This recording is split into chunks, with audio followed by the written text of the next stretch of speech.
Creo que ya arrancó. A ver, me voy a meter a la página. Leti, no sé si ya arrancó, ya estamos en vivo, porque la página no me anda para ver si... Listo. Ah, bueno. Bueno, gracias, Leti. Bueno, primero darles la bienvenida a esta primera mesa de dramaturgia y dirección teatral. Es una temática que evidentemente es muy requerida en la investigación y está ahí siendo bastante problematizada, así que hay muchas mesas con respecto a este tema, cosa que me alegra mucho porque es un tema que me apasiona.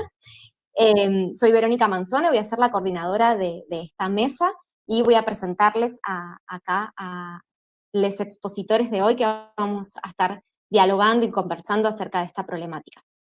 Les presento a Danilo Mota, a Lorena Ballestero, a Josué Almanza y, bueno, quien les habla, Verónica Manzone. Y está Leti Pacena, que es parte de la organización de las jornadas. Bueno, vamos a arrancar primeramente, cada expositor va a comentar su investigación, va a hacer una breve exposición que va a durar entre 10 y 15 minutos. Después de eso vamos a hacer la apertura de algunas preguntas y después de esas preguntas también vamos a abrir a todo lo que quieran comentar los asistentes en la página de YouTube. Vamos a empezar con Josué, que tiene para hoy una ponencia. ¿Querés leer el título? Porque no lo tengo acá a mano. Y ya arrancás y después vamos siguiendo en orden. Perfecto. Bueno, ¿qué tal? Buenas tardes a todos en donde nos estén escuchando. Mi nombre es Josué Almanza, soy actor y director mexicano, pero radico ahora en la ciudad de Buenos Aires. Estoy haciendo un proceso de estudio de posgrado, así que traigo a la mesa un fragmento de la investigación que estoy haciendo, que lleva por título Cartografías de la violencia patriarcal en las escrituras biodramáticas, Cachorro de León, de Conchi León, e Imprenteros, de Lorena Vega. Bueno, dice así. En los estudios teóricos del teatro sigue reinando un ímpetu eurocentrista. Ejemplo de ello es que se infiere que la escena de lo real se desarrolló tardíamente en Latinoamérica, que lo hizo tal vez influenciada por las tendencias primermundistas y pocas veces contempla las cosmogonías regionales, sean estas prehispánicas y coloniales, como medulares en el desarrollo de un pensamiento y praxis teatral latinoamericana. Por mi parte, creo en la fractura paulatina del status quo para dar lugar a la teoría crítica desde la propia búsqueda y reconciliación con la identidad regional. En principio, ya se ha demostrado que la historia no es algo que deba medirse en línea recta, cronológicamente. Y por otro lado, algunas corrientes del feminismo latinoamericano, el término conlleva en sí al problema epistemológico de una categorización inabarcable, han promovido la inclusión de las indígenas y las mestizas, sembrando la semilla de la interseccionalidad con el género, la clase, el territorio, etc. Por estas razones, esta cartografía esbozada a partir de piezas biodramáticas no pretende poner únicamente una lupa sobre la pieza artística a manera de decodificación, sino que apela a lo contrario, a la lógica de expansión, tramado y conciencia sinérgica. La propuesta apela a la cartografía como un mapa de relaciones, a la percepción de los motores invisibles que inciden en sus concatenaciones dramáticas y, sobre todo, al movimiento en una intención telúrica, esa colisión de fuerzas que vibra sobre las fallas estructurales jerárquicas y registra fricciones en los bordes de un hemisferio consagrado a lo cis heteropatriarcal. El biodrama, en su estrecha relación con lo que evoca la colectividad, se ha fortalecido como apología de lo íntimo, no lo individual o lo privado, para hacer efervecer desde sus entrañas el movimiento femenino teatral de directoras y dramaturgas dentro y fuera del espacio escénico. Me he enfocado al estudio del biodrama desde dos ejes transversales. Para el desarrollo del primer eje, dedicado a su estudio estructural y procesual como acontecimiento, he aplicado un análisis de las partes procurando la reflexión de una metodología deconstructiva de las piezas a partir de los elementos que la erigen. Aquellos que Vivi Telas, la principal ejecutora del biodrama, llama archivos. En el segundo tipo de estudio y razón de este texto, planteo el concepto de etos contra barroco o barroco femenino, una aproximación construida a partir del llamado etos histórico, desarrollado por el filósofo ecuatoriano-mexicano Bolívar Echeverría, así como los pensamientos críticos de las autoras Rita Segato y Marcela Legarde, que suman a la problematización abriendo la posibilidad de la disidencia. El etos barroco de Echeverría. Bolívar Echeverría, en su libro La modernidad de lo barroco de 1998, se vale de la definición del etos histórico como un etos que permite adentrarse en las contradicciones de la vida social de una época determinada.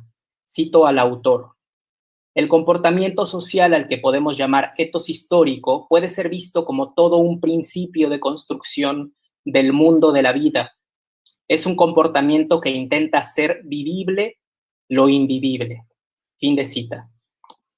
La amplitud del concepto abarca desde todas las formas culturales y su organización hasta las formas de producción y los consumos de bienes. Es, en resumidas cuentas, la manera en la que lidiamos con el capitalismo, el gran paradigma del amor de la modernidad, según él lo nombra. Existen 4 tipos de etos histórico, derivados de las formas de vivir el mundo. El etos realista, el primero, comulga con el capitalismo y aplica sus reglas por considerarlas eficaces y bondadosas con el orden del mundo. El etos romántico, el segundo, transfigura al capitalismo en su adversario. Sin embargo, y pese a su acto de negación, termina por naturalizarlo, igual que el etos realista. El tercer etos es el clásico, que genera distancia del hecho capitalista, pero no al grado de negarlo, sino que se muestra tolerante y comprensivo con el orden trágico por considerarlo inevitable.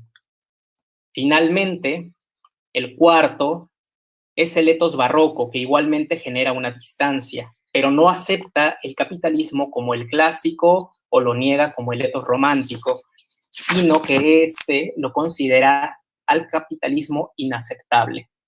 Su definición deviene del arte barroco, el movimiento que mezcla elementos que no se entienden, pero que, en palabras de Stefan Gatler, conviven y se dejan vivir mutuamente. Aún así, es un etos profundamente capitalista. No es para nada un etos revolucionario. Y cito a Echeverría: su utopía no está en el más allá de una transformación económica y social, en un futuro posible, sino en el más allá imaginario de un id el nunc insoportable transfigurado por su teatralización. Fin de cita. El etos barroco se desarrolla especialmente en América Latina y es considerado por Echeverría el más moderno de todos, pues ha logrado un proceso de mestizaje cultural que se ha naturalizado e integrado. Echeverría también lo estudia desde el teatro y la representación. Lo considera contrario al arte de imitación. Le atribuye la capacidad de emancipación de su condición originaria para la escena y, en consecuencia, la creación de un estado autónomo escindido. Pero su mayor característica recae en su ambigüedad, un estado inexplicable entre la vida real y la escenificación, logrando constituirse como el símbolo de la identidad latinoamericana. El mismo Echeverría y otros estudios posteriores sobre su trabajo del etos barroco en la escena latinoamericana señalaron a Pedro Infante, ícono cultural del cine de oro mexicano, como el exponente claro que confirmaba sus postulados. Pero justo retomo este símbolo para abrir la posibilidad de pensar en la disidencia de su teoría. Echeverría olvida o disocia el capitalismo del patriarcado en casi toda la formulación del etos barroco. Olvida la opresión que se ejerce sobre las mujeres y que también se construyen símbolos de una otredad oprimida a la par del símbolo de infante. Para ello cito a Natalie Guzmán, investigadora sobre feminidad y patriarcado en el cine. La mujer del melodrama de la época del oro del cine mexicano tuvo que ser versátil para poder restringir y amoldar a los requerimientos del patriarcado. Tuvo que disfrazarse por vergüenza, tuvo que masculinizarse para obtener respeto. Tuvo que prostituirse para sobrevivir, tuvo que fingir para conservar su matrimonio, tuvo que engañar para conseguir lo que quería y tuvo que dar la vida para tener dignidad y reconocimiento. La lógica de sus esquemas de comportamiento no solo definió a personajes de gran carga dramática, sino que también planteó y reforzó las conductas socialmente aceptables y censuró las actitudes reprochables de la feminidad rural y citadina. Fin de cita.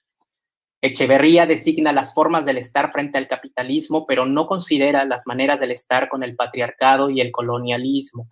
No considera esa otredad invisibilizada, por lo menos no desde la teoría crítica masculina. La realidad es que la creación de símbolos culturales fue multilateral. Mientras Infante y otros se confirmaron como símbolos masculinos, en este caso del etos barroco, otros símbolos también se reforzaron, el de las mujeres, el de las indígenas, el de las madres y las esposas, el de las empleadas domésticas, etc. Las aportaciones en los estudios feministas de Rita Segato y Marcela Legarde permitan pensar y problematizar esta noción del etos barroco en la escena y particularmente en el biodrama latinoamericano, por convertirse en un referente de contracultura que parte de lo verdadero y deja a un lado las implicaciones de lo real, evocando la contradicción o lo que nombro el etos barroco o barroco femenino. El biodrama, una aproximación hacia un etos contrabarroco o barroco femenino. Primero he de reconocer una voluntad primaria por nombrar, no conceptualizar, a las propias creadoras del biodrama desde la óptica regional. Identifico una diferencia significativa entre la escritora dramática y la escritora biodramática, no porque el biodrama no implique el uso de herramientas literarias y dramatúrgicas, ni porque quede ajeno a otras categorizaciones, sino porque pienso en las dramaturgas biodramáticas como compositoras y tramadoras desde el estado del acontecimiento, no de la esencia, refiriéndome a una suerte de ejecución antirrepresentativa que promueve la potencia por encima del conflicto, simplemente porque el conflicto implica la representación y, en consecuencia, el concepto, algo que funcionará como antítesis de la escena biodramática. En el teatro representacional, probablemente el concepto por excelencia sea el personaje per se. En el biodrama, en cambio, a partir de ese pacto tácito con el espectador, que sabe que estará frente a frente con una posibilidad de lo real, lo anula. Nombrar a las autoras bioescribas podía resultar adecuado, pero en un nivel más complejo de análisis, ni bioescribas ni drama historicistas permitía apelar a esa potencialidad identitaria, una que incluyera la fuerza decolonial y deconstructiva desde lo femenino y lo indígena mestizo, porque, y es necesario subrayar, también en la cultura prehispánica y colonial la sabiduría de la palabra y la oralidad era conferida a lo masculino. Recurrí entonces a un símbolo construido y heredado desde lo comunitario y ampliamente usado desde la teoría feminista por ser tradición milenaria de las identidades indígenas femeninas, las tejedoras. Cito a Segato: cuando la historia se tejía colectivamente, como el tramado de un tapiz donde los hilos diseñan figuras, a veces acercándose y convergiendo, a veces distanciándose y en oposición, es interceptada, interrumpida por fuerza de una intervención externa. Este sujeto colectivo pretenderá retomar los hilos, hacer pequeños nudos, suturar la memoria y continuar. En ese caso, deberá ocurrir lo que podríamos llamar de una devolución de la historia, de una restitución de la capacidad de tramar su propio camino histórico, reanudando el trazado de las figuras interrumpidas, tejiéndolas hasta el presente de la urdiumbre, proyectándolas hacia el futuro. Fin de cita. Podemos pensar que el biodrama en muchas regiones de Latinoamérica no se inició en la palabra, sino que se inició en los tejidos y otros oficios artesanales femeninos. Al ser enmudecidas, las mujeres narraron sus vidas a través de las manos, de los hilos, mujeres que así hicieron su propio escenario, espacio enunciativo. Un tejido relacional donde las narrativas hegemónicas son relegadas a los bordes y dejan de ser habladas por el otro para pasar a hablar por sí mismas y de sí mismas. Imprenteros de la creadora escénica argentina Lorena Vega y Cachorro de León de la dramaturga y directora mexicana Conchi León me han permitido construir esa perspectiva identitaria y ciertos paralelismos y disidencias con el etos barroco de Echeverría. La singularidad de sus obras reside en que no se apropian del biodrama desde un sentido arqueológico, donde el infutable retorno al pasado a través de la biografía no otorga el sentido propio de la escena, ni los archivos son puestos a merced de la reconstrucción de la memoria individual o con fines espectaculares o representativos, sino que promueven un sentido del biodrama en sus cuerpos presentes, cuerpos colectivos. La diferencia primordial está determinada por el lienzo sobre el que graban sus procesos de búsqueda, que no únicamente son trazos textuales, en el caso de Conchi lo hace sobre su cuerpo mestizo, en el caso de Lorena lo hace en una revisitación al espacio, en su cuerpo hecho imprenta, hecho oficio. Conchi León y Lorena Vega, como tejedoras de lo íntimo, han confeccionado un tejido sensible, otorgando un sentido contrabarroco a la escena de la que se apropian, un sentido de habitar el mundo desde lo verdadero y lo femenino, el proceso de abrazar el dolor y el horror heredado física e ideológicamente a sus cuerpos humanos y sociales para reconstruirlo y transponerlo en lo colectivo. Lo personal sigue siendo político. La feminista del nuevo milenio no deja de ser consciente de que la opresión se ejerce en y a través de sus relaciones más íntimas. Sus tejidos vivenciales trascienden las fronteras y lo real para permitir lo que Barrio Nuevo y Villarreal en sus estudios sobre el biodrama asemejan a un puente, una suerte de unión temporal que habilita el Estado tanto en el pasado como en el presente. Si pensamos que la acción narrativa en términos de historicismo de Hayden White, la codificación de los acontecimientos en términos de tales estructuras de trama es una de las formas que posee la cultura para dotar de sentido a los pasados tanto personales como públicos. Entonces, tanto Conchi León como Lorena Vega son tejedoras dramáticas que establecen una forma de habitar con el mundo capitalista a manera del etos barroco, pero promueven un estar femenino en el empoderamiento de las voces íntimas en una suerte de kintsugi japonés. Restauran sus memorias y sus cuerpos en el presente colectivo, los recuperan y los honran, resaltando sus fracturas y cicatrices hasta trascender la propia representación e inaugurar un nuevo estado resiliente de sí mismas. Al enunciar la memoria dan sentido a los acontecimientos y a las situaciones presentes de su existencia. Conchi León teje la relación con su difunto padre, una relación de violencia doméstica y abusos de poder, así como su encuentro con el teatro. Construye un mapa de vida comenzando con la infancia, recuperando las experiencias de aquella niña de 4 años que fue y no entiende por qué las cosas en su casa siempre terminan en lugares opuestos de donde deberían estar. Cito a la autora: la limonada en el piso, la televisión en la calle, los santos y las veladoras en cualquier lugar, incluso en nuestra cabeza o en la de mamá. Aunque hay que decir que a nosotras nunca nos golpeó, él siempre iba por mamá, pero de alguna manera cada vez se asentaba su puño sobre ella. Hacía un eco muy fuerte dentro de nosotras. Fin de cita. Conchi León teje el proceso de naturalización de los roles de género. Utiliza, coincidentemente, la figura de Pedro Infante como la propia metáfora de su padre. León teje un relato que ella misma ha descrito como un viaje interno y de entendimiento, pero señala que no es su propia historia lo importante en la experiencia teatral, sino el devenir colectivo, el descubrimiento de la vida posible. Aún así, ella lanza la advertencia que puede ser que no todo en su relato sea real, y es por la experiencia que suscita esta dualidad que termina de construirse el acontecimiento. Aquella posibilidad de mentira provoca lo verdadero encarnado en esa paradoja convivial del contrabarroco. El biodrama Cachorro de León plantea una forma de aprender a estar con el patriarcado en pasado y presente, construyendo esa paradoja de asumirlo con recato, pero al mismo tiempo desafiarlo y sobre todo reimaginarlo.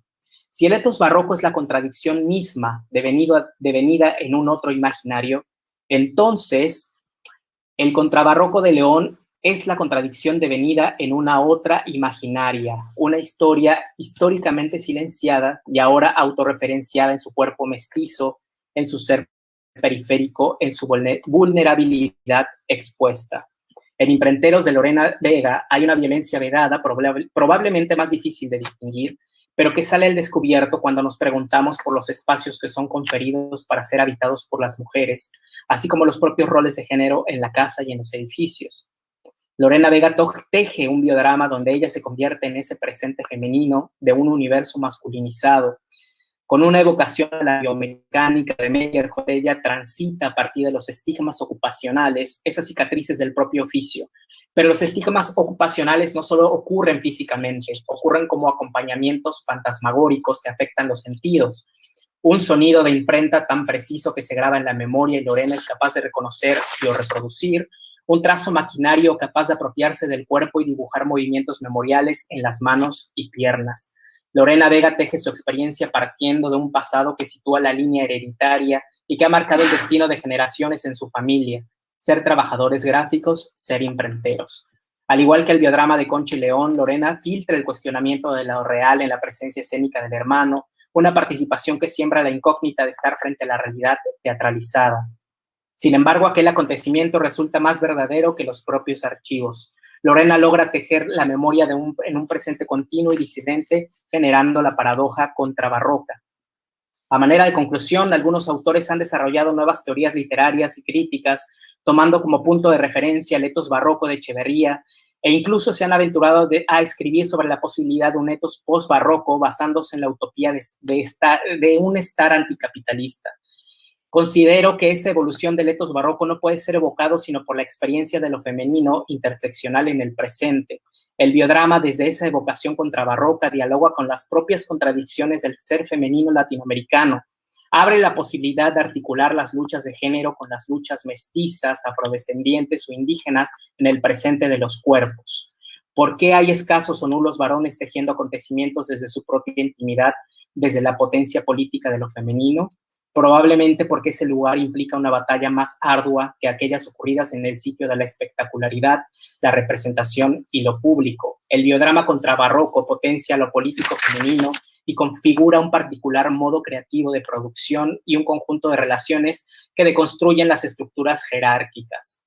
En el ejercicio del tejido íntimo, ambas tejedoras referidas hacen temblar la estructura identitaria patriarcal y aportan trazos a una particular cartografía que ya no solo revela los estados de sitio del patriarcado, sino que muestra dónde comienzan a caer las fronteras, dónde los paradigmas se derrumban y dónde hay nuevos hábitats que reconfiguran la manera del ser y el estar en nuestra identidad latinoamericana.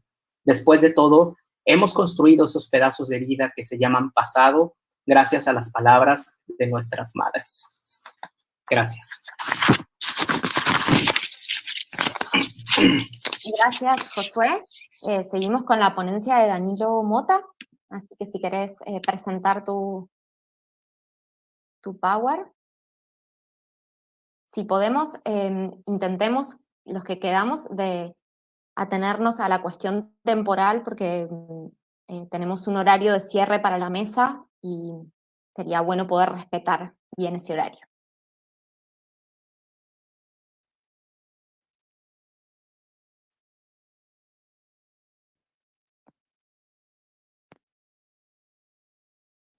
Cuando quieras, Danilo, ya se ve la presentación.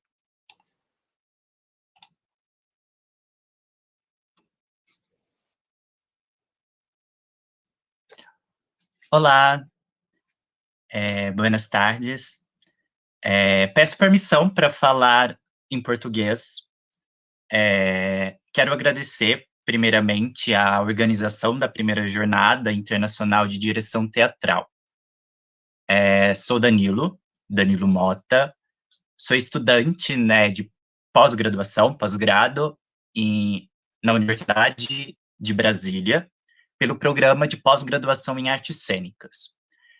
A minha fala sobre dramaturgia e direção teatral, ela vem também de uma prática artística, né, de uma tentativa de organização de um material artístico. A minha apresentação tem como imagem, a primeira imagem que vai ser um disparador, um dispositivo para a escrita da dramaturgia e pensar também na condução de uma organização de espaço-tempo sobre a direção teatral, é uma primeira imagem que eu trago para vocês. No olvidar, sempre resistir. Né? Em português, que é preciso lembrar, né? Precisamos lembrar, e a lembrança, que tem a ver com a questão da memória, ela é um ato de resistência. Eu penso dramaturgia e a direção teatral como um corpo que resiste. No ano de 1964 a 1968, no Brasil, tivemos a instauração de um governo militar, né, que criou medidas repressivas contra as organizações estudantis. Então, esse recorte desse tempo, no Brasil, vivemos uma ditadura de 21 anos, né, 21 anos de ditadura civil-militar. Enquanto dramaturgo e diretor, eu trago a ideia e pensar com esses estudantes da Universidade de Brasília, estudantes da graduação, como pensar numa construção de uma memória coletiva. Eu tenho uma primeira imagem, que é a imagem da sede da União Nacional dos Estudantes. O golpe civil-militar no Brasil, no ano de 1964, no dia 31 de março de 1964, a primeira ação do regime militar foi o ataque à sede de organização estudantil. Esta sede foi metralhada e queimada por civis e militares. Nos anos de 1960 no Brasil, tanto artistas como estudantes começaram a se organizar politicamente para pensar em um país, em um Brasil, que pudesse lutar contra a desigualdade social. Temos uma outra imagem da sede da organização dos estudantes sendo queimada. Essa é uma imagem de um protesto feito pelos estudantes que pediam a queda do regime militar brasileiro. Pediam liberdade. Quando eu iniciei os meus estudos na Universidade de Brasília, na pós-graduação, a primeira pergunta que eu lancei para aqueles estudantes é se eles sabiam, se tinham notícias ou o que eles pensavam sobre a memória estudantil. Temos aqui alguns periódicos, né? Periódicos de um jornal brasileiro, em que entre o conflito estudantil entre estudantes e militares, neste dia, no ano de 1968, no Brasil, esse conflito acaba em morte de um estudante brasileiro. Temos uma outra imagem, que é uma imagem dos estudantes sendo presos pelos militares, pela polícia. Uma cena de angústia em que todos os estudantes são enfileirados pela polícia.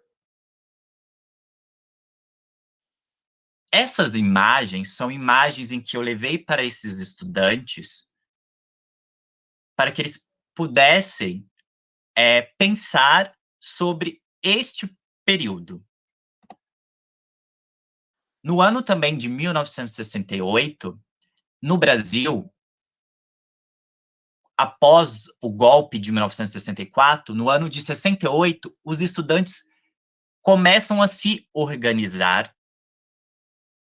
Em 64, os estudantes entram na clandestinidade no Brasil. Esses estudantes não podem mais sair às ruas para pedir a queda do regime militar. A imagem anterior, né, uma imagem de um conflito desses estudantes, traz esta outra imagem dos estudantes sendo presos em um congresso em que eles realizaram clandestinamente para pensar alternativas e estratégias a favor da liberdade. Temos a imagem dos estudantes sendo presos numa fazenda pelos militares.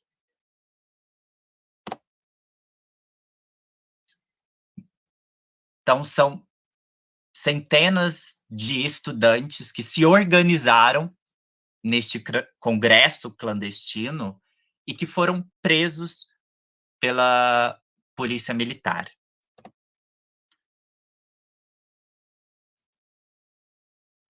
Temos também esta imagem, que é uma imagem de, né, violência, uma imagem também de repressão a esses estudantes. Todas essas imagens são imagens que alimentaram o processo de criação da dramaturgia e da direção.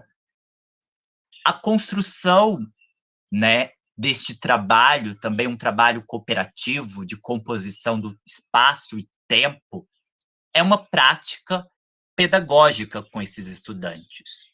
Esses estudantes que vivem nos anos de 2020, o processo, né, de trabalho, de prática artística, iniciou-se no ano de 2019.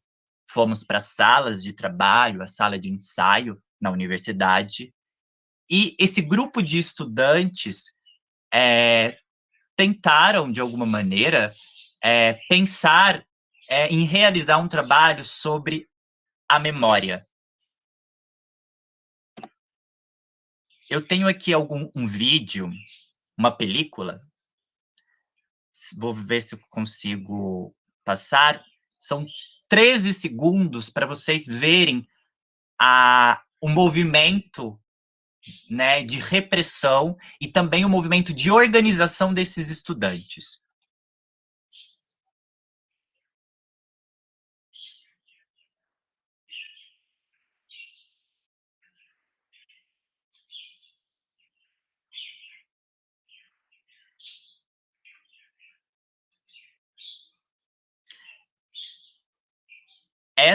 Esse filme, essa película de 13 segundos, ela é uma imagem que diz, né, é uma imagem dos anos de 1968 no Brasil, que foi gravada e filmada, e que diz muito como estava o período repressivo no Brasil. E como essas vozes estudantis, nós, enquanto artistas, dramaturgos e diretores, podemos trazer essas vozes para o nosso trabalho.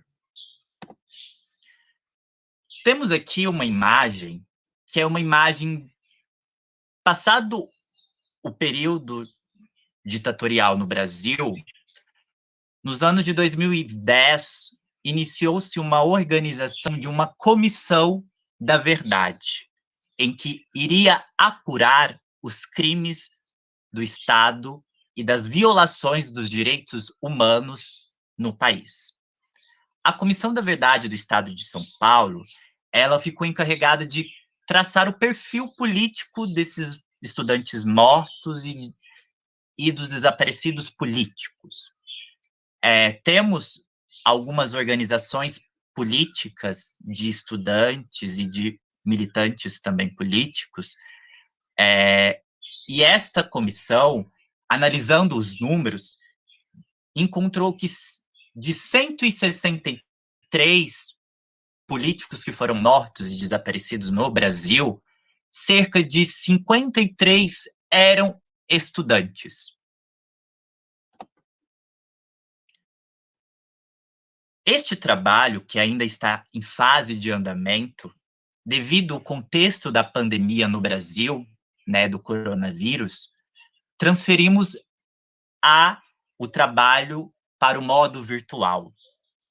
Então, nosso objetivo é tentar pensar enquanto artistas, dramaturgos e atores, levar em conta a recomendação feita pela Comissão Nacional, a Comissão Estadual da Verdade de São Paulo, que é preciso valorizar a memória das graves violações dos direitos humanos no país contra os estudantes e contra o movimento estudantil. Pois, se você lembrar sobre estas violações de direitos humanos, é importantíssimo a gente fomentar como trazer publicações de livros, criar memoriais, museus, debates dentro da universidade e dentro de colégios. Então, como diretor e dramaturgo, eu trabalho com a ideia na dramaturgia como dramaturgia da fragmentação, que é um termo cunhado pelo José Chance Sinisterra, que ele vai trabalhar sobre a ideia da fragmentação, trazendo a ideia destes fragmentos de memórias para a construção de uma dramaturgia contemporânea. Para finalizar, eu trouxe esta imagem, que foi uma imagem produzida, criada pelos estudantes durante um processo de ensaio, de improvisação, com base na metodologia do método das ações físicas em Stanislavski. Então, a metodologia de trabalho com esses estudantes são através das ações físicas, da improvisação e do método do etude em Stanislavski, que é com base na ideia de criar uma autonomia desses estudantes. Então, esta imagem é uma imagem que eu peço agora a permissão para ler. Como engajar-se em tempos sombrios? Primeiro postulado da biomecânica. O corpo é uma máquina. O meu corpo em ação, em ritual manifesto, como um panfleto com ideias afetuosas. O afeto é revolucionário. Um carnaval para combater a dor reprimida e o esquecimento projetado. Quando o muro separa, uma ponte une. Estudante do mundo, univos. Se a vingança encara, o remorso se pune. Você vem, me agarra, alguém vem e me solta. Você vai na marra, ela um dia volta. Pisa ligeiro, pisa ligeiro. Quem não pode com a formiga, não atiça o formigueiro. As formigas são as verdadeiras dançarinas. Nossa, imagina se todas as formigas se juntassem e derrubassem a terra na gente, embaixo da gente. Ela nos ajudaria a dançar em cima da gente. Este fragmento que eu acabei de ler, ele é um fragmento que é a primeira imagem da dramaturgia, em que eu vou trabalhar com esses atores um corpo revolucionário, a ideia de carnaval, né? Somos brasileiros, né? O símbolo do carnaval enquanto ritual, né? Enquanto ritual manifesto num corpo que também é um corpo panfleto, trazendo as ideias do teatro político. Então, todo esse trabalho é também pensar as possibilidades de um teatro político contemporâneo. É possível um teatro político contemporâneo em que vai trabalhar as imagens, né, de uma memória de um período ditatorial no Brasil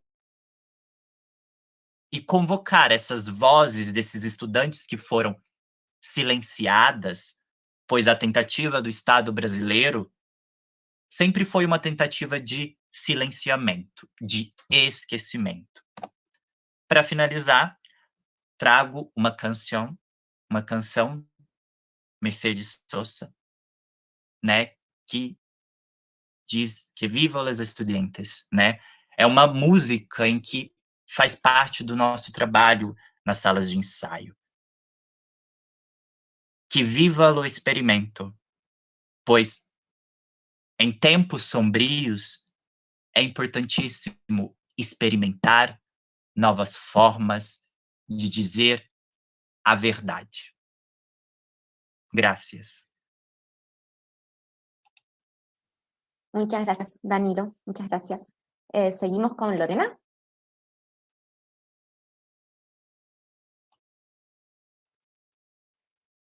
Acá estoy. ¿Se escuchan, verdad? Bueno, muchas gracias. Buenas tardes. Yo escribí una ponencia que se llama Estrategias de Dramaturgia para la Dirección Teatral. Voy a leer una primera parte para poder usar estos 15 minutos y no excederme con el tiempo. Soy directora teatral, soy docente también en la Universidad Nacional de las Artes y de la Escuela Metropolitana de Arte Dramático. Y me interesa trabajar la noción de dramaturgia escénica y relacionarla con la de la dramaturgia literaria. Empiezo. Solemos asociar la idea de dramaturgia a la de escritura teatral. En nuestros programas de mano, quien se hace responsable de la dramaturgia seguramente trabajó sobre las palabras que integran el espectáculo. Aunque en la práctica teatral sabemos que lo literario es solo una de las disciplinas básicas que lo integran. La persona que elige asume el rol de la responsabilidad de la totalidad de esa experiencia teatral presentada al público, y su tarea incluye la de trabajar sobre las palabras que la integran a esa experiencia teatral. Entonces, me preguntaba, ¿cómo podemos pensar el concepto de dramaturgia sin relacionarlo únicamente con la escritura teatral? ¿Qué tipos de dramaturgia realizamos quienes dirigimos teatro sin ser escritores y escritoras? ¿Por qué vale la pena tomar el concepto de dramaturgia para dar cuenta del trabajo de los y las profesionales de la dirección escénica?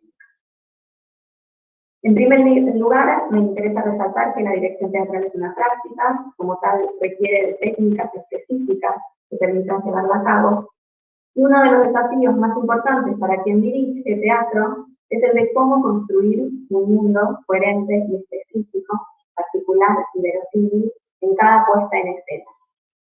Como directora y creadora, insisto en abrir un espacio de pensamiento que nos permita reflexionar desde el teatro como disciplina artística particular y específica. Y pienso que quienes dirigimos construimos un mundo. Y sabemos que hay tantos y tantas directoras y directores como obras teatrales posibles, pero sin embargo considero que aunque las reglas del juego de cada uno de los mundos construidos o a construir son distintas y particulares, determinan en cada caso los criterios para tomar decisiones a lo largo de todo el proceso de creación de una obra, desde los inicios del proyecto hasta su estreno y mediante las funciones posteriores. Los procedimientos, estéticas elegidas, estrategias que quienes dirigimos hacemos funcionar en un espectáculo teatral forman parte de decisiones dramatúrgicas. Y entendemos la dramaturgia como un sistema de organización de una totalidad. En principio, sabemos que el concepto de dramaturgia es muy amplio y varía de acuerdo con las distintas épocas históricas y los y las artistas o críticos, críticas, teóricos que lo utilizan. Depende de quién lo defina, quiero decir, se modifica su personalidad. Personalmente, entiendo por dramaturgia escénica la tarea de organizar la totalidad de los elementos diversos que componen un espectáculo con el objetivo de crear un mundo coherente, particular y verosímil. Tomo esta definición para mi trabajo como directora, teniendo en cuenta que la palabra dramaturgia proviene del griego y nos indica ya desde entonces la acción de componer un drama. Y en su sentido clásico, que rastreo el país también, la dramaturgia es entonces la técnica que va a establecer los principios de construcción de una obra teatral. La persona que dirige entonces hará dramaturgia escénica y plantea los criterios específicos para poner en juego pautas de interrelaciones entre los elementos que constituyen determinado espectáculo. Y ahí me pregunto la relación entre la dramaturgia escénica y la dramaturgia textual o literaria. Podemos hablar de dramaturgia tanto textual como escénicas, refiriéndonos a la construcción del texto dramático o del espectáculo teatral en cada caso, pero con un criterio siempre que pone el foco en los procedimientos y estrategias de composición de la totalidad, su estructura y su sistema de funcionamiento. Cabe aclarar que en el caso de la dramaturgia escénica, esto incluye necesariamente las relaciones que la obra se plantea con el público. Si entendemos que la relación entre estas dos dramaturgias es tarea de la dirección teatral, podemos ocuparnos durante el acto de dirigir, de reconocer y definir cómo se relacionarán específicamente estas dos dramaturgias en nuestro espectáculo en particular. Y más allá de las múltiples posibilidades de establecer esta relación entre las dos dramaturgias, me interesa reflexionar sobre la idea de una relación cooperativa entre la dramaturgia textual y la dramaturgia escénica. Quienes escriben lo hacen sobre el papel o sobre la pantalla, y quienes dirigimos creamos sobre un espacio. Y este espacio escénico que construimos integra inevitablemente al público, a los y las espectadoras. Creo que solemos reflexionar sobre la construcción de la escena como si ella pudiera definirse por sí misma, cuando en la práctica real sabemos que los elementos del hecho teatral se configuran solo en las relaciones de unos elementos con otros y de la escena con el público. A la hora de dirigir, considero que una de mis responsabilidades como directora consiste en tomar las decisiones que nos lleven por el camino elegido. Como diría Peter Brook, mantener la dirección correcta. Pero ¿cuál es esa dirección correcta y cómo sé que estoy yendo por ese camino elegido? Personalmente soy una directora que trabaja sobre textos dramáticos previos. Entonces, para elegir el camino de la dirección de un espectáculo, necesito definir algunos puntos de referencia, integrando el material textual, en el caso de mis montajes sobre textos dramáticos previos, y estos puntos de referencia me van a permitir organizar un mundo coherente y tener claras las reglas de juego. Si la tarea de dirección es una tarea de dramaturgia escénica, ¿cómo trabajamos para integrar la dramaturgia textual en nuestra dramaturgia escénica? Porque el texto dramático tiene una organización interna, una dramaturgia textual, que lo constituye, lo define como ese texto dramático particular, con reglas de funcionamiento específicas. Y cuando el proyecto de espectáculo parte de un texto dramático previo, esa dramaturgia textual es previa a la dramaturgia escénica. Al partir de un texto dramático, entonces ese material a mí me sirve como eje a la hora de tomar decisiones de montaje. En mi puesta, la dramaturgia escénica acompaña la dramaturgia textual en una relación de cooperación. Y acá propongo reflexionar sobre una dramaturgia escénica que no piense el espectáculo como un texto espectacular, ni proponga que quien dirige escribe en un espacio. Entiendo que cuando tomamos estas nociones nos referimos a nuestra tarea de la dirección a través de metáforas que nos permiten explicitar lo que hacemos al dirigir. Pero sin desmerecer ni menospreciar estos saberes, yo quisiera indagar en la noción de dramaturgia escénica desde la práctica dramática teatral. Y en todo caso, podríamos tomar la idea de entramado para tratar de pensarnos en nuestro rol, función como directores y directoras, a través de la organización de una totalidad, que pone en juego las relaciones entre diversas partes y entre las personas, para crear las pautas de funcionamiento de un espectáculo sin reducir esas partes a que encajen en una categoría de análisis del lenguaje. Si bien la idea de entramado que propone la semiótica para pensar un espectáculo puede resultar más útil para describir el sistema que propone una escena, también podemos correr el riesgo de dejar afuera al público, en tanto las experiencias del público suceden en el teatro a través de la percepción. ¿Y por qué? También me pregunto, insistir en la relación entre dramaturgia textual y escénica como tarea de la dirección. Si ampliamos ese concepto de dramaturgia, ¿por qué no pensar, por ejemplo, en las relaciones de la escena con los aspectos visuales, o sonoros, con ese mismo énfasis? Y me respondo que porque la dramaturgia de la escena va construyendo ese sistema de efectos visuales, sonoros, entre otros, a medida que construye su puesta en escena. Mientras que en el caso de la dramaturgia textual, esa dramaturgia está construida previamente. Como directora, siempre que trabajo sobre la puesta en escena de un texto dramático, y acá esa relación cooperativa que planteaba antes, elijo partir del reconocimiento de ese material textual. Trato de comprender a fondo las relaciones que el texto establece y cómo funciona para crear su mundo. Insisto, mi tarea de dramaturgia escénica intenta relacionarse de esa manera cooperativa, tratando de lograr la expresión de un mundo coherente, que se traduzca en una experiencia para los y las espectadoras y espectadores. ¿Y qué pretendo que perciban? Un mundo no confuso, que no se vean los hilos de la construcción de ese mundo, sino que lo perciban como una totalidad. La coherencia que pretendo en mi trabajo como directora implica lograr establecer una relación entre cada elemento de la puesta y los otros, y un vínculo y una cohesión entre las distintas artes literarias, visuales, sonoras que intervienen en la puesta en escena, y esta cohesión integra, obviamente, a la actuación como elemento de articulación primordial. En ese sentido, pienso la tarea de la dramaturgia escénica y tomo esta noción de dramaturgia escénica para reconocer estrategias que me permitan la composición de un espectáculo. Después, en la ponencia también hay toda una parte que trabajo sobre la dramaturgia escénica como una dramaturgia en el espacio escénico, ¿no? Y para la configuración y creación de un mundo. Y también esto específicamente tendrá una dimensión política de ese quehacer dramatúrgico específico de la dirección teatral.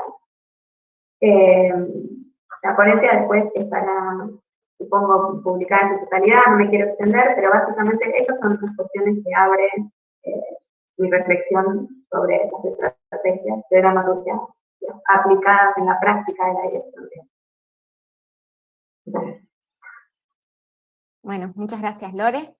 Yo preparé un Power que voy a intentar compartir.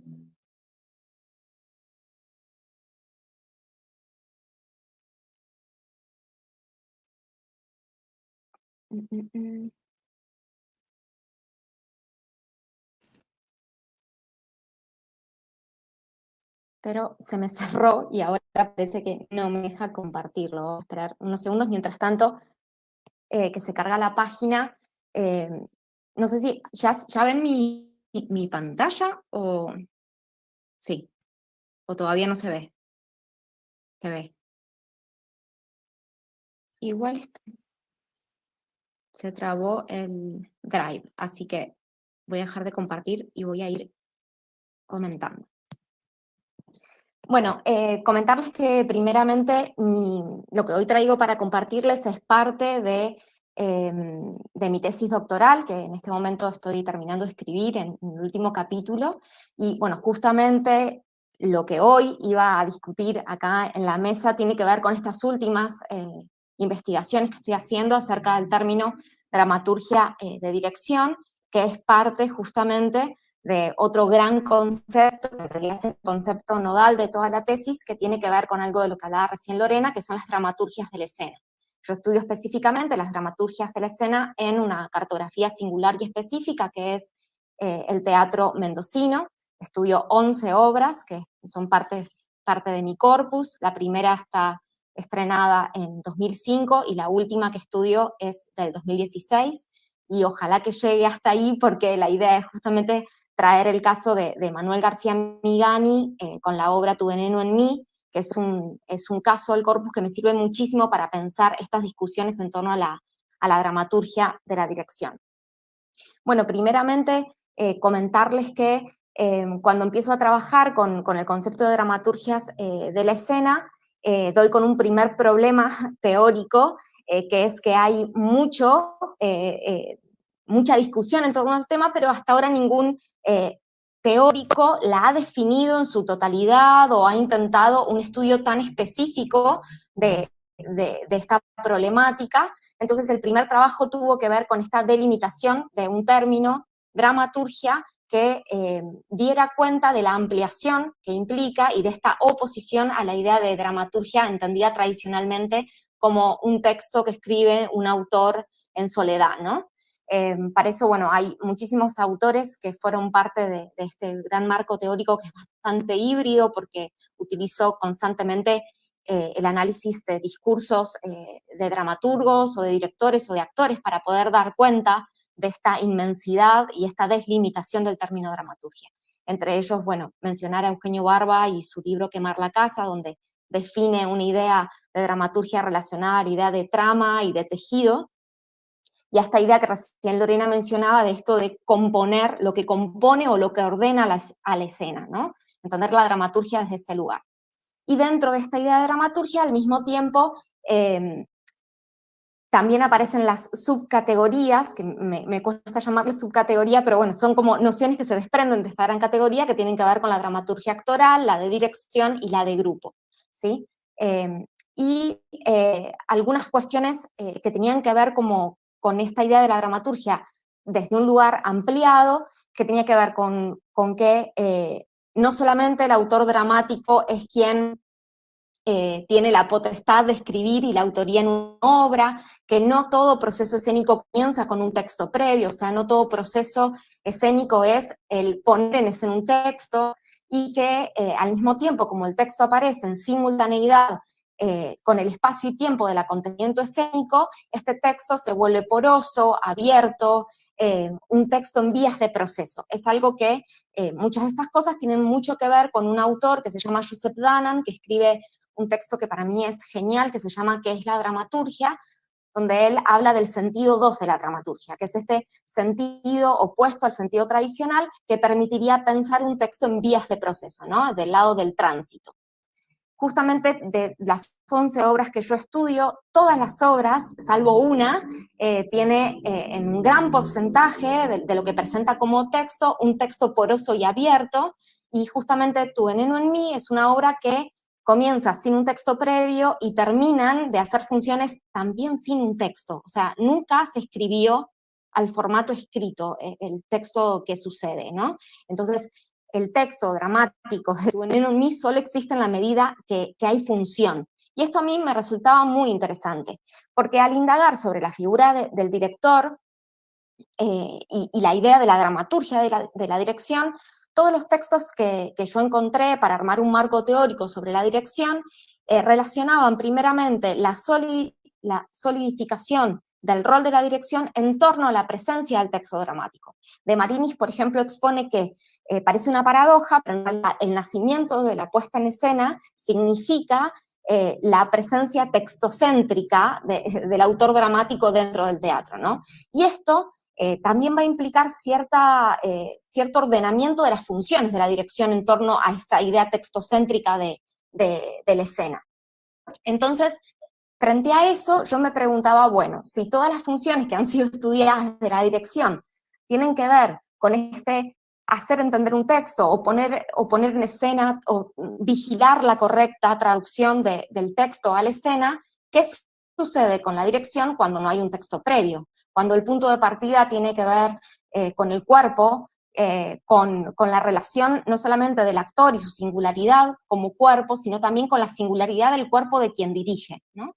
Bueno, entonces a partir de esta pregunta es que comienzo a indagar en algunos artículos que me resultaron muy interesantes, entre ellos el de Marinis, que bueno, justamente él habla de que la aparición de una dirección que permite entender que el actor es también un creador de la escena, y en esta nueva relación que se establece entre director y actor es que es posible el nacimiento de una escena más cercana a esta idea de acontecimiento, ¿no? De un proceso creativo que tiene puesto el acento en la idea de este acontecer, del encuentro con el otro.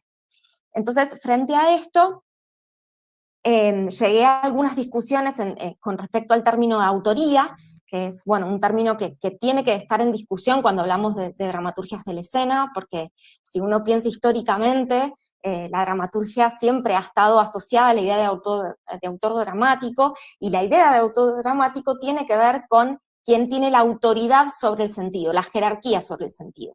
En un segundo momento histórico podemos pensar esta jerarquía en el rol de la dirección, y en este tercer momento que yo ubico desde mediados del siglo XX en adelante y que lo encuentro muy presente en las prácticas escénicas que investigo, hay una repartición de ese saber poder que se supone que tiene la dirección.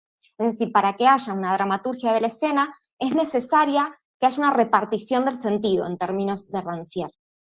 Con respecto a esto hay un texto que es muy interesante y es muy bonito, de Jazmín Sequeira, que en este momento no me acuerdo el nombre, pero después se los paso, donde justamente ella dialoga con la teoría de Rancière y piensa que al haber una nueva repartición de las capacidades e incapacidades que parecía que la tradición viene heredándonos, es decir, el actor por ocupar el espacio de la actuación sabe y es capaz de ciertas cosas, y la dirección, por estar en el rol de la dirección, es capaz de otras ciertas cosas. Bueno, en esta nueva repartición del sentido, y entendiendo que tanto la actuación como la dirección son campos generadores de sentido, entonces aparece esta relación y el encuentro con algo que no estaba pautado, algo que no puede estar en ningún cuaderno de dirección, en ningún plan de dirección, que no puede estar en un texto previo, porque justamente se da en el acontecimiento de la escena.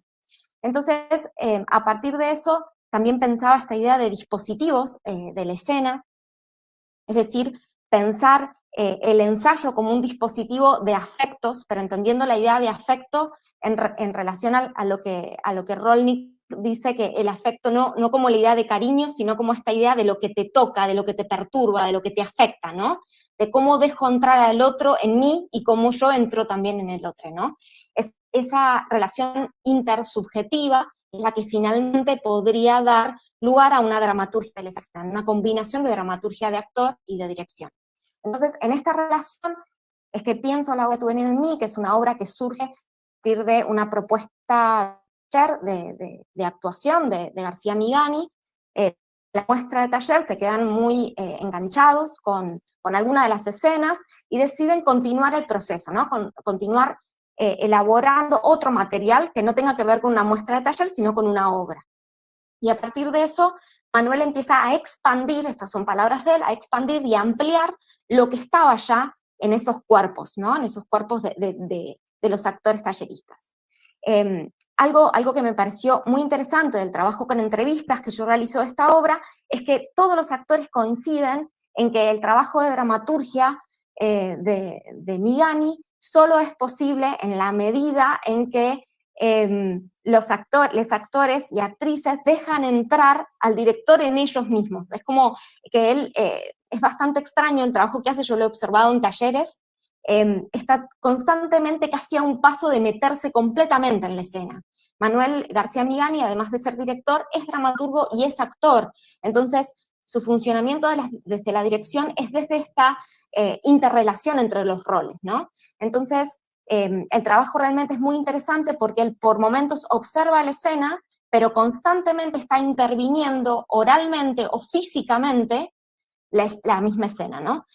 Cuando le preguntaba a Manuel sobre esta relación que establece con la escena, él me decía que él trabaja para que el actor no esté pensando en lo que tiene que decir, que esté concentrado únicamente en esa pulsión corporal, en ese estado de acontecimiento escénico, que esté despreocupado del texto que tiene que decir. Entonces, si tiene que haber un texto, lo dice el Manuel, o mezcla lo que aparece en la escena con un texto, reescribiéndolo simultáneamente a la actuación en la misma escena, ¿no? A partir de eso se crea, finalmente, Tu veneno en mí, que vuelvo a reiterar, es un texto que no está escrito en formato papel, existieron algunas escenas sueltas que sirvieron para algunos ensayos, pero según los actores, ni siquiera esas escenas que estaban escritas finalmente quedaron como estaban escritas, sino que se reescribieron. La obra se estrena y cambió función a función, en todas las funciones que hicieron fueron agregando, sacando, es decir, que es una obra completamente relacionada al acontecimiento real del suceso, y que además está inscripta y reescrita en los cuerpos de la actuación.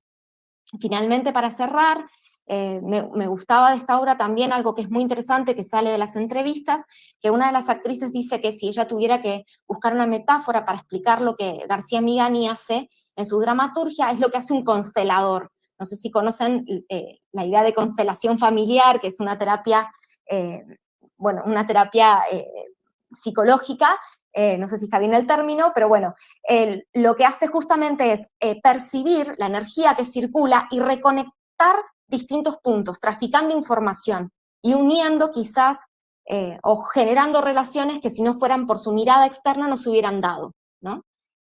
Bueno, eso para cerrar, y ahora agradecerles la escucha y ahora abrir a las preguntas que tengamos de los trabajos de los compañeros. Muchas gracias. Si quieren podemos empezar con Josué, que fue el primero en hablar. Yo tenía algunas preguntas para vos. Voy a aprovechar que ya tengo la palabra y sigo derecho. En realidad no eran preguntas específicas del texto, sino una curiosidad que me dio al leer el texto que me encantó. Yo no conocía la obra de la artista mexicana, así que nada, me encantó leer tu texto. Y me daba mucha curiosidad saber cómo es la metodología de trabajo que utilizás para tu investigación. Esto que vos decías, bueno, no hacemos una decodificación de la obra, ¿no? Me preguntaba si habías trabajado con entrevistas a las artistas, si habías trabajado con un material más genético de las obras, si habías trabajado con los textos, con el audiovisual. Bueno, un poco eso, si nos podías abrir esa parte de la investigación. Claro. Bueno, en realidad, la respuesta está parte de la misma contradicción del proceso de la investigación, porque por un lado inicia siendo una investigación más vinculada hacia el proceso de escritura, que en sí mismo ya implicaba una problemática, ¿no? La escritura biodramática inevitablemente pasaba por el suceso, por el acontecimiento y por la puesta en escena. No podía quedar escindida una cosa de la otra. Y entonces yo lo que vi es que tenía que aplicar una segunda etapa de investigación más o sea, una primera vinculada a esto, que es la decodificación, esta suerte de archivos que menciono, que lo aborda Vivi Telas y un montón de autoras biodramáticas. Este registro que lo vincula un poco con lo que tú decías, este dispositivo de afectos que parten dentro de este periodo de ensayos que termina siendo al mismo tiempo el periodo de escritura de las propias dramaturgas, directoras, y por otro lado el proceso en el cual entra en ejercicio de relacional, ¿no? entre el propio acontecimiento de la obra con el espectador, que me parece que ahí funciona, hay otro tipo de lectura, ¿no? Siempre existe este tipo de lectura en cualquier acontecimiento teatral, pero en el caso del acontecimiento biodramático marcaba un hito respecto a la experiencia que suscitaba ver la vida de las propias dramaturgas o esa experiencia en escena, ¿no? Por eso parto de Conchi y de Lorena, porque me parece que son ejemplos muy, muy particulares y que sí, a partir de las entrevistas, a partir del trabajo con el texto dramático, que me parece muy importante todavía retomarlo como experiencia, además porque hay un proceso a la inversa, ¿no? De la escritura del proceso de ensayos y de construcción de la puesta en escena, y después lo bajan al texto dramático, ¿no? Y me parecía interesante cómo funcionaba toda esta parte de intentar codificar eso que ya estaba puesto en acciones, ahora ponerlo en palabras, y cómo eso se ha ido también transformando a lo largo del tiempo, porque está atravesado por otros factores, como por ejemplo la producción editorial, ¿no? Y cómo trabajar esa obra que es biodramática, que existe en el acontecimiento escénico y que tenga que tener una traducción editorial que es textual, que deja por fuera mucho de la experiencia presencial, ¿no? Entonces, es más bien como, no hay como tal una metodología, sino más bien parto de la contradicción y de ir encontrando los hilos para poder ir tejiendo la propia experiencia de encontrarme con las autoras. Muchas gracias, súper interesante lo que planteas. También me parece que es justamente un problema de quienes investigamos este tipo de problemáticas, porque la metodología suele ser un problema en el camino, en tanto es muy difícil reconstruir esos procesos, ¿no? Como es muy difícil el estudio de procesos, pero al mismo tiempo son producciones que sin pensar el proceso pierde sentido completamente la investigación, ¿no? Totalmente. Además, si me permites, voy a hacer otro vínculo con tu investigación que me llamó mucho la atención. Esta idea también de querer nombrar dentro de la propia metodología, porque a veces nos encontramos con la problemática de no poder encontrar un marco referencial, ¿no? Esto que decías del constelador, ¿no? Lo vinculo mucho con la idea de que yo necesito llamarlas tejedoras porque la idea de ser escritoras dramáticas me queda corto para el nivel el potencial del acontecimiento que ellas están generando. Entonces, me parece interesante el trabajo, y lo vinculo también con los trabajos de Lorena y de Danilo, esta necesidad de empezar a nombrar algo que posiblemente nos se queda corto a veces las palabras, ¿no? Frente a la experiencia del propio acontecimiento.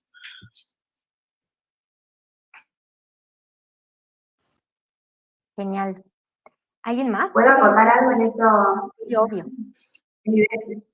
De esto último que me pensaba, me parece interesante a partir de lo que trae Josué. Y claro, el problema que tenemos es que pensamos dramaturgia y pensamos en las palabras, y las palabras por sí solas no dan cuenta de la experiencia de lo teatral. Entonces, claro que se nos reduce si tratamos de traducir al lenguaje lo experiencial. Pero a la vez necesitamos poder nombrar eso que hacemos. Entonces me parece que están buenos también esos espacios de reflexión justamente para poder encontrar en esa complejidad de las palabras que vamos utilizando maneras de nombrar esto, sin perder las experiencias, lo perceptivo, la cercanía de las relaciones entre las personas y en el espacio, que me parece que es lo que por ahí a veces nos queda lejos, ¿no? Como pensaba, hablamos de los cuerpos, de la relación entre la actuación y la dirección, ¿no? Y me parece que muchas veces el espacio es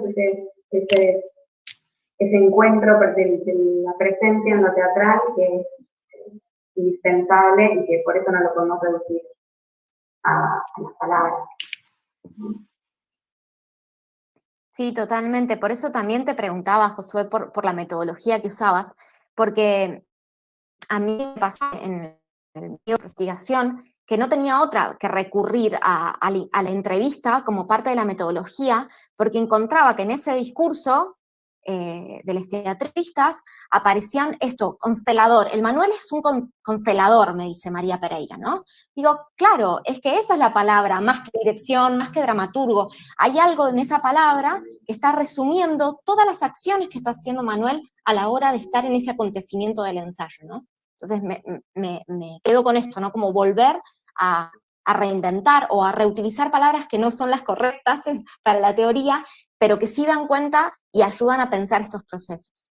Totalmente. Además, a mí me parece que en la tarea de la investigación, nosotros mismos construimos a veces paradigmas que son muy difíciles de tumbar, ¿no? O sea, me refiero a que hablo, por ejemplo, de esta intención eurocentrista de repente que existía, ¿no? Y que ahora estamos volviendo a lo regional, y hago mucho hincapié en esa parte, apropiarnos de nuestro propio lenguaje, de nuestra propia identidad para construir nuestros propios referentes. Creo que también es importante partir desde ese lugar.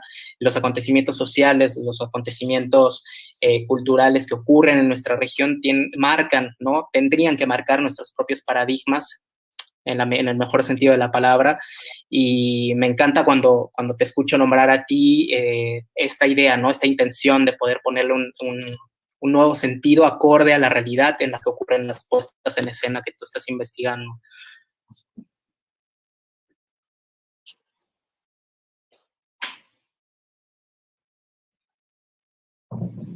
Bueno, si quieren, seguimos con alguna pregunta para Danilo. Yo, la verdad es que me encantó escucharte. Se me venían como muchas preguntas, pero quizás algunas de ellas tienen que ver con mi poco portugués, que por momentos me perdía, pero quizás preguntarte, a ver si entendí bien, vos como director y como dramaturgo, llevaste un proceso a escena que tenía que ver con el archivo y con la memoria de estas fotos. O sea, estas fotos que nos mostraste fueron parte de un proceso de creación. Entonces, si es así, quería saber cómo fue el trabajo con ese material que no es textual, ¿cómo fue el trabajo escénico a partir de estas fotos?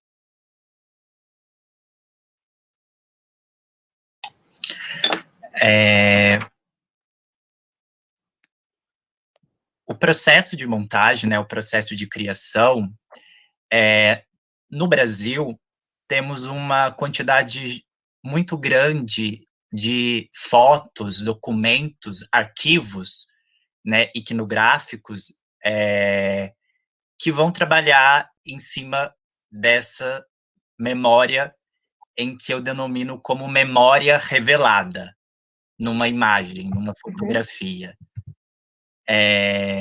Esses materiais, essas fotos, foram imagens de acesso ao trabalho, à construção das imagens em que esses estudantes tiveram no ensino, por exemplo. Atualmente eles são universitários, né? Como estudantes secundaristas, que estudaram história do Brasil, como essas imagens chegavam até eles de uma maneira de quando eles são estudantes universitários, essas imagens são imagens que vão ser o arcabouço disparador como um alimento, né? Como um alimento material do processo. Então, são imagens geradoras. Geradoras que eu transponho essas imagens de papel, imagens da tela, né, imagens de arquivos, e como eles podem, durante o processo de criação, transpor isso para o corpo. Né? Então, a dramaturgia e a direção, nesse sentido, como transpor e construir um corpo e uma memória coletiva sobre a repressão durante a ditadura militar, porque muitos dos estudantes são jovens que não viveram no período da ditadura militar. E como eles reconstroem essas imagens, né? Quando eles estudam durante o período escolar, como essas imagens são ativas. E muito mais que trabalhar com a imagem, é como eles reconstroem essas imagens que está no imaginário coletivo, né? Então, se trata de imagens da luta estudantil. Então, não é uma imagem congelada, não é uma imagem estática, são imagens em movimento. Então, a partir dessas imagens, os atores, esses estudantes, têm como objetivo criar esse movimento de tentar capturar na imagem esse corpo estudantil. Por exemplo, quando o estudante pega uma pedra, ele pega uma pedra e vai atacar a polícia que está a cavalo, que está com um cacetete, né? Que está com uma arma. Então, como esse corpo, né, se ativa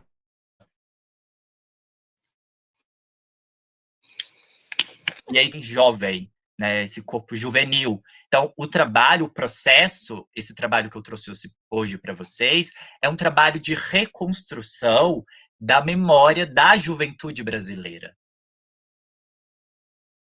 Sobre este período sombrio, né, esse período de repressão, de autoritarismo no país. Gracias, gracias, Danilo.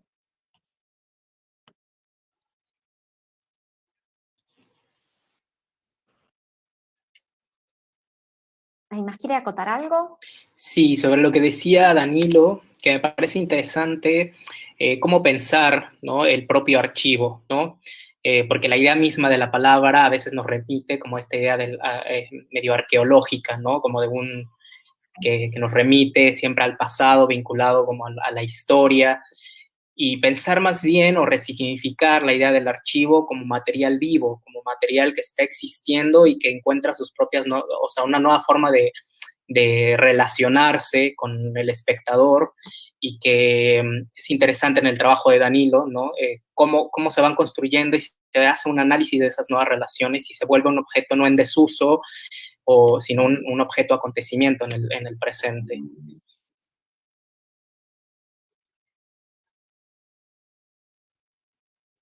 Sí, sí, totalmente.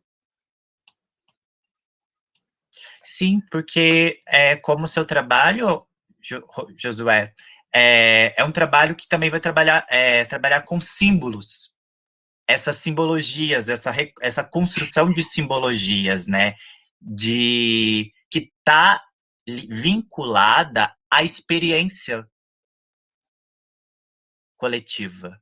Então, a experiência como acontecimento, a experiência para criar outros acontecimentos, claro.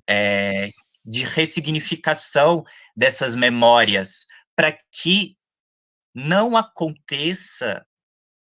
Tem uma frase no Brasil que a gente diz que é uma frase, um lema de pedido à democracia, que é para que não se esqueça, para que nunca mais aconteça. O que isso significa? Precisamos lembrar. Se a gente pegar toda a América Latina viveu sobre o jugo da repressão, do autoritarismo, né? A Argentina, Chile, todos os outros países da América Latina viveram a experiência de uma ditadura. E essas experiências estão no nosso corpo, na nossa memória. E é importantíssimo nós, enquanto dramaturgos e diretores, tentar ressignificar esses espaços. Não tentando usar o passado como nostalgia. Compreende nostalgia? Nostálgico. Não é a intenção exercer uma nostalgia, mas sim exercer um papel de uma função social. Eu, enquanto brasileiro, compreendo que nós, enquanto artistas, cumprimos uma função social. O teatro tem função social. E esta função social, ela perpassa também para as nossas relações com o que a gente entende sobre a política, sobre a cultura, sobre o ambiente, o meio ambiente. Então, o século XXI, principalmente hoje, aqui no Brasil, a temática, então eu também sempre penso, enquanto dramaturgia, quais são as temáticas, os temas urgentes no nosso país. No Brasil, hoje, um dos temas urgentes é falar sobre as queimadas que estão acontecendo na Amazônia e no Pantanal. Não sei se vocês estão acompanhando as mídias, não sei como que chegam até aí o panorama do Brasil, mas estamos vivendo um país que não está olhando sobre o seu meio ambiente. Então, o século XXI é um século que o meio ambiente, a ecologia, ela é uma pauta política. Gracias, Danilo. Bueno, podríamos seguir también por la ponencia de Lore. Yo no tengo pregunta, pero sí un comentario que tu ponencia estaba muy relacionada con la mía y creo que vos justo leíste la mía, que te tocó en el sorteo. Así que me parece que súper dialogaban, al menos en las preguntas iniciales, ¿no? Esto de, bueno, pensar categorías para poder pensar el término dramaturgia por fuera de esta idea de escritura dramática, ¿no? Quería preguntarte quizás si hay algún marco teórico que estés manejando con respecto a eso, si hay algún autor que te interese más, otro que te interese menos con respecto al tema.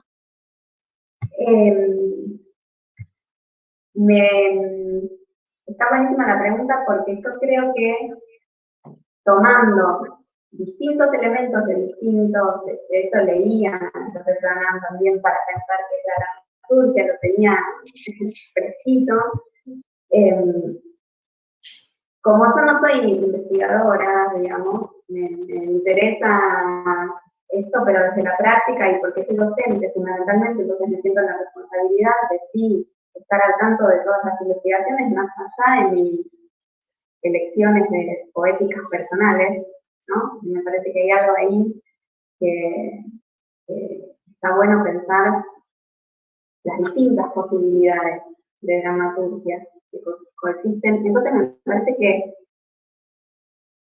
sí hay una distancia entre la escritura, la reflexión más teórica sobre estas cuestiones y cuando eso sucede en la práctica de la dirección teatral.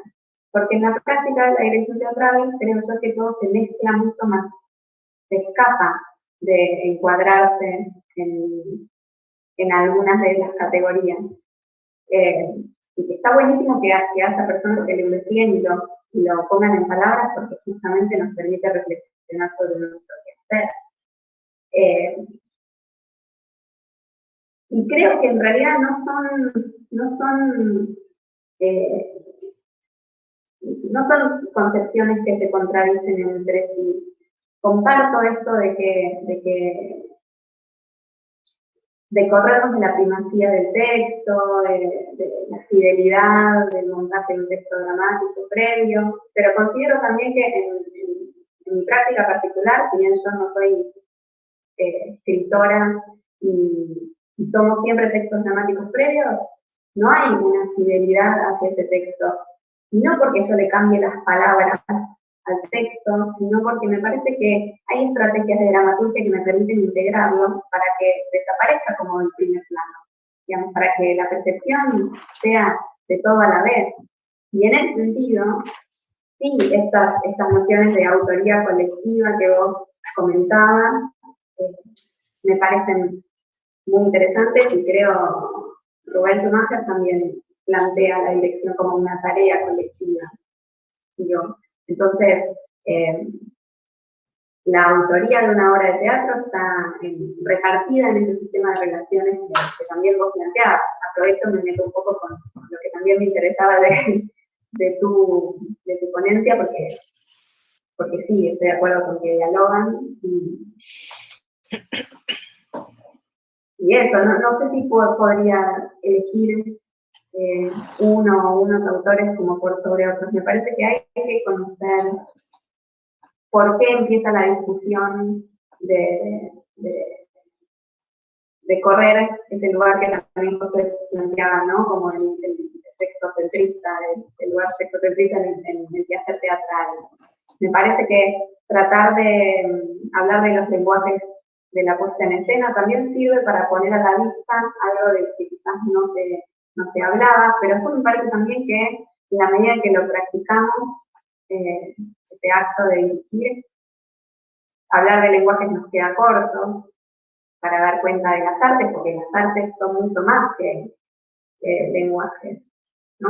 Y son relaciones entre las personas, y son el teatro, lo pienso de esa manera, como en su complejidad, porque tiene en un mismo espacio y tiempo algo de música, algo de todas las artes visuales, ¿no? La actuación, y ahí es donde la dirección es un rol, una función que simplemente trabaja con todo eso a la vez. Si yo tuviera que definir eso. Entonces me parece que vale la pena conocer estas distintas miradas y que a la vez el teatro es complejo porque la práctica de la dirección incluye un poco de cada uno. Aún cuando dirigimos textos que ya fueron escritos previamente. No sé si te contesté. Con respecto a eso, justamente, bueno, como yo les decía, yo investigo también la dramaturgia de la actuación, y en el capítulo que me dedico a eso hay un momento donde justamente digo, bueno, hay muchos grados de ejercer dramaturgia de actor. Hay actor cuando no se cambia ni una coma ni un punto del texto de autor, ¿sí? Entonces, porque hay un cuerpo que está reescribiendo ese texto y que hay toda una singularidad puesta en escena que hace que ese texto, bueno, se reescriba, ¿no? Aunque no se cambie el texto. Bueno, para mí lo mismo sucede en textos de dramaturgia de dirección. Me pasa que justo en el corpus trabajo con algunas obras que ponen en escena clásicos, por ejemplo, Medea, todo un trabajo de reescritura con un dramaturgista que se encargó justamente del texto, bueno, y así hay otros ejemplos, ¿no? Como obras bastante clásicas. Y en todo ese proceso, a pesar de que hay un encargado del texto, trabajando específicamente en el texto dramático, hay de todas maneras una dramaturgia de la dirección que no está cambiando ni los puntos ni las comas, sin embargo tiene operatorias hacia la escena que modifican el texto o viceversa, ¿no? O el texto también modificando las operatorias de dramaturgia, ¿no? Y para eso, nada, me servía también pensarlo en torno a lo que, quizás me voy un poco por las ramas, pero me gustaba pensar desde la filosofía, que por ejemplo Derrida piensa la idea de escritura desde fuera de la idea de la pluma y el papel, ¿no? Bueno, un acto de escritura también puede ser un cuerpo caminando en un espacio. Entonces, desde ese lugar, también pensar que, bueno, no escribo en el papel, sino que escribo en la escena, como, un poco como decías vos, Lore, en tu ponencia. Sí, porque en la materialidad del teatro, por eso decía, en ese tiempo presente y en ese espacio compartido, hay mucho más que literatura, mucho más que palabras. Me parece que no nos podemos escapar de esa materialidad. Nada, que esta pandemia pone en evidencia, me parece muy claramente, por qué tenemos tantos problemas con el teatro ahora. Justamente no podemos compartir ese tiempo y ese espacio que hace que haya más que palabras, que hace más que sonidos, que vista, ¿no? Como que de respirar el mismo aire compartido, que da cuenta de la experiencia, justamente, es lo que hace que para mí que las dramaturgias sean mucho más que la dramaturgia de un texto. Y esto que vos decías, ¿no? Hay dramaturgias que no son solamente a través de la palabra, solo otros sistemas, otras pautas de funcionamiento, otras reglas de juego, como queramos llamarlas. Sí, porque además también, que justo me pasa con esta obra que les traía hoy para compartir, Tu veneno en mí, el director no trabaja con el texto pensando en significación, por ejemplo. El texto puede no tener ningún tipo de sentido, lo que importa es la situación escénica. El texto viene a completar o no eso que pasa, pero pasa a un tercer o cuarto plano, ¿no? Y eso me resultaba muy interesante de pensar, porque justamente es un director, dramaturgo, actor, que está pensando en una situación escénica que tiene que ver más con la percepción del espectador que con el entendimiento racional o lógico, conceptual. Entonces, en ese sentido, también la idea de texto como texto también está revisada por todos lados. Claro, yo como adrede a veces la discuto en ese sentido, porque si mi texto genera entendimiento lógico, en realidad el teatro tiene que ver con otra cosa, desde mi punto de vista. Y ahí es donde sí, claro, la percepción implica todos los sentidos, implica experiencia, implica sensaciones que no podemos decir, nombrar con total definición. Buenísimo. Yo en esto que mencionaban, yo lo vinculo mucho en una búsqueda muy personal, muy particular de mi ser como director y dramaturgo. Justo el no caer en la búsqueda del concepto, ¿no? Que también lo abordo un poco en la ponencia que compartí. Cuando no, logramos movernos de ese lugar de la búsqueda del concepto, aparecen otras posibilidades y otras potencias, ¿no? En mi propia experiencia trabajando con los actores en el espacio, cuerpos presentes, me doy cuenta de eso, o sea, la incapacidad a veces de la palabra de poder construir, no, ya ni siquiera significar, sino construir experiencias que sean, que se vinculen a la parte sensorial con el espectador, no con la intención de significar, vuelvo a lo mismo, sino más bien con la intención de hacerlos presentes y partícipes de ese acontecimiento. Y yo en la propia búsqueda también me he dado cuenta que no medirlo a nivel de efectividad, pero por lo menos sí saber que hay algo que está ocurriendo cuando acudo más bien a este tipo de búsquedas en procesos de laboratorio, que no ocurren cuando me ciño por las jerarquías, ¿no? Del texto, del proceso de montaje y demás. Como que hay otro tipo de esencia y de acontecimiento que ocurre que me parece más interesante y que dialoga más con la realidad y la potencia de la realidad en el presente, en el escenario y en el espacio compartido.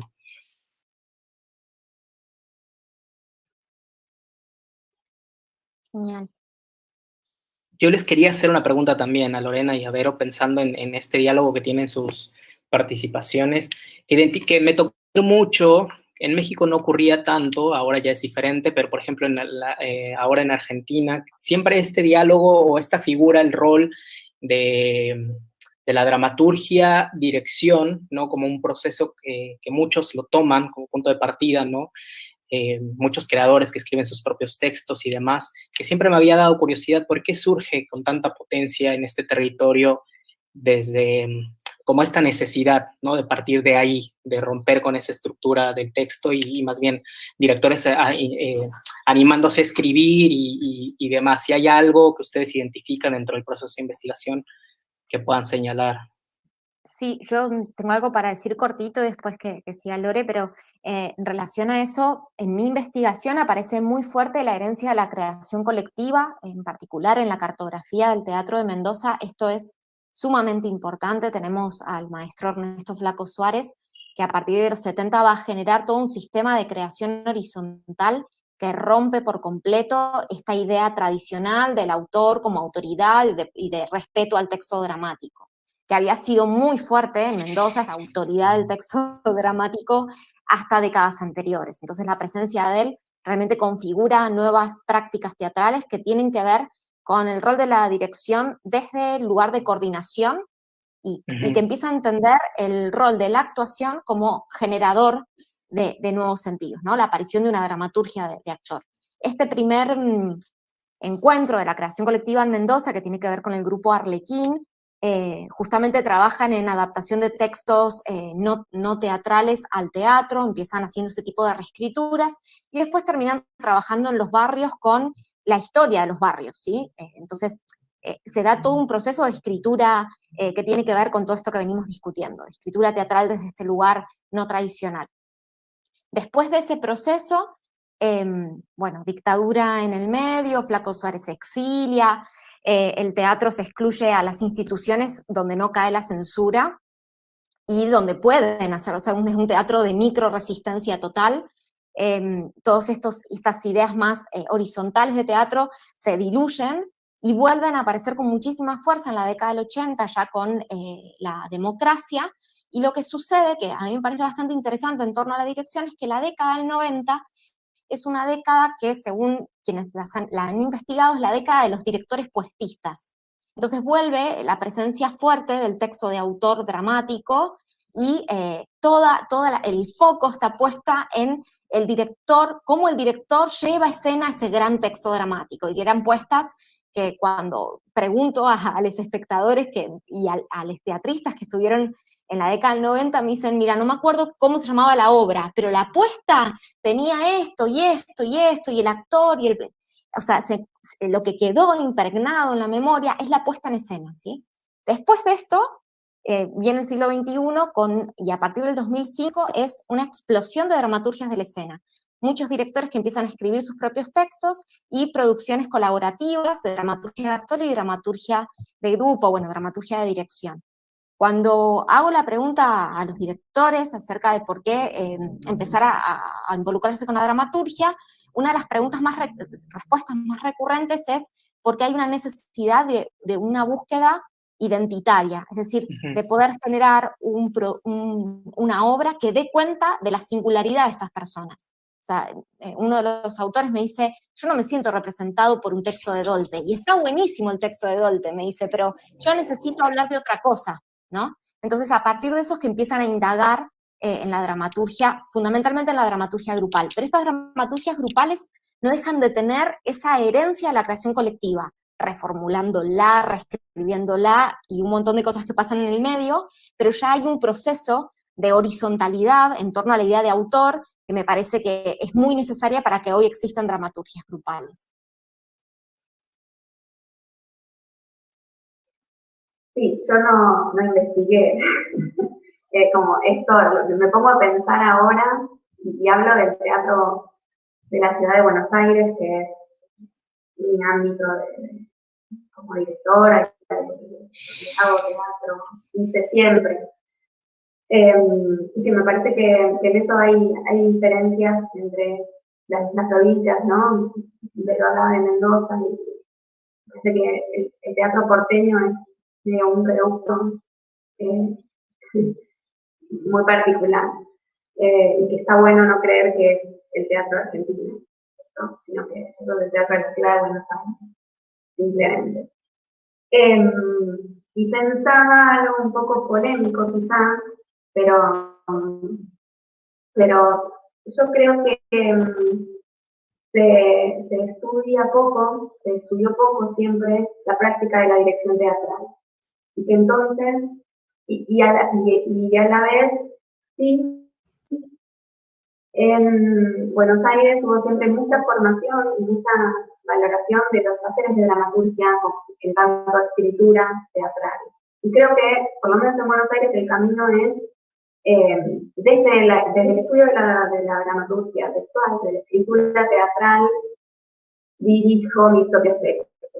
Porque creo que hay poca formación en cuanto a de qué se ocupa la dirección teatral, ¿no? Esto que pensamos como dramaturgia de la escena, dramaturgia de la dirección, se empieza a reflexionar de poco, aunque haya incluso eh, carreras que no son tan antiguas, ¿no? Yo soy interesada de la licenciatura en Ciencias de la UNA, trabajo en la carrera de puesta en escena de nada, existen esas carreras, pero no son de hace tanto tiempo y creo que también que no son lo principal en el imaginario de cuando estudio teatro, estudio actuación o estudio dramaturgia en tanto escritura teatral. Y después entonces, de ahí a dirigir mi propia obra, bueno, digamos, trabajo sobre el montaje de un espectáculo a partir de esa escritura. Que sí creo también que tiene que ver con esas identidades de las que hablaba Vero, pero creo que hay poco estudio de la dirección, entonces sí, yo estoy de acuerdo. Somos pocas las personas como que entramos desde la dirección sin traer la escritura. Y entonces, ¿qué hacemos cuando dirigimos? Hay poca reflexión sobre eso, poco estudio de lo específico. También porque fue menos valorado, más allá de que sí podemos convivir que esta jerarquización en tanto que parece autoridad o no sé qué, en una época particular. Yo creo que hay poco estudio de cómo vamos a crear desde la dirección. Entonces es menos tentador, porque parece que si yo dirijo textos de otras personas, lectores y actrices, no están puestos en juego mi creación. Por eso decía que es un poco polémico, pero me parece que sí, pero creo que tiene que ver. Y también por eso celebro esta jornada, digamos, en torno a pensar específicamente el rol de la dirección y la dirección en tanto insumo teórico y conceptual, ¿no? Le quería dar la palabra a Leti porque creo que quería hacer algunos comentarios y ya vamos cerrando también la mesa.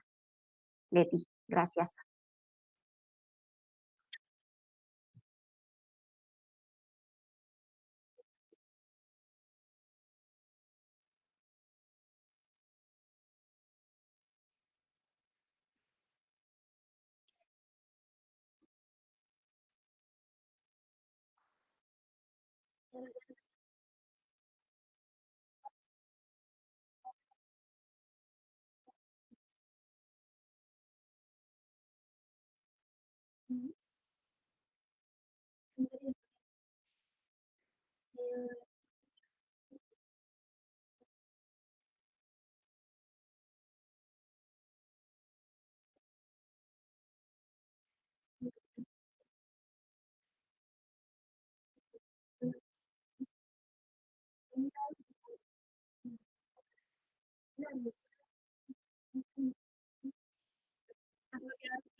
No, yo solo agregar, bueno, a ambos comentaristas los conozco y decir que, bueno, que yo creo que la academia ha tenido que empezar a moldarse a estas nuevas propuestas. A mí me pasa que yo trabajo, mi tesis doctoral es en la Facultad de Filosofía y Letras, y hay un montón de conceptos y mis problemáticas que están por fuera de lo que están acostumbrados. Y bueno, es la que va, digamos, como empezar a instalar las problemáticas para que, bueno, cada vez sea más necesario esto que decía Vero, como buscar estas terminologías situadas, ¿no? Como, bueno, a partir de lo que estoy estudiando y este pensamiento cartografiado y radicante, bueno, a partir de eso, ¿cuál es la palabra necesaria? ¿Cuál es el término que puede englobar esta problemática en la que estamos?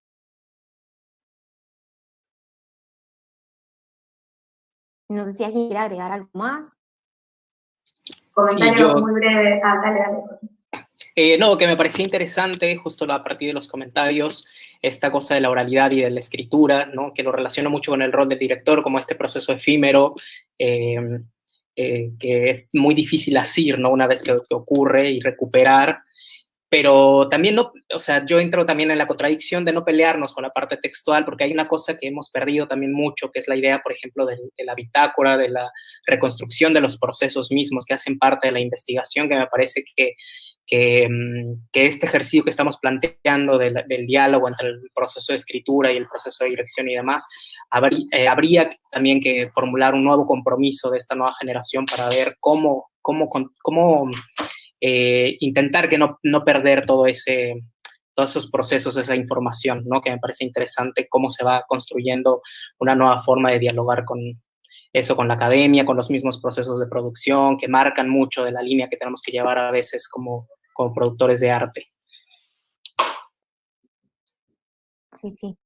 Sí, yo estoy re de acuerdo, solo que... Ay, perdón, no me metí. Dale, Lore. No, que iba en el mismo sentido, ¿no? Creo que la oralidad, que necesitamos la palabra escrita para dar cuenta de procesos y que mientras no confundamos esa palabra escrita con el hecho, bueno, o sea, saber que tenemos que tener esa distancia, pero aprovechar la palabra escrita como lo que perdure, también como transmisión de la experiencia, ¿no? Trayendo algo de lo que Danilo traía en la memoria y como algo de la práctica de la dirección también va de generación en generación tomando lo mejor, las herramientas que cada generación encontró en su práctica de la dirección. Claro. En vez de pelearnos con lo anterior y viendo, vamos, aprovechemos las experiencias.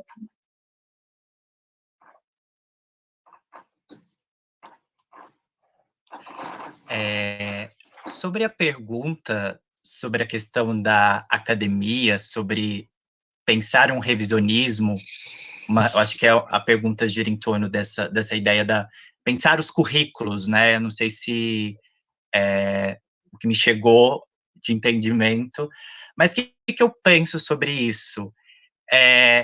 Dentro da universidade, da academia, esse espaço que a gente está tendo aqui hoje, nesta mesa, é um espaço em que a gente traz a nossa prática,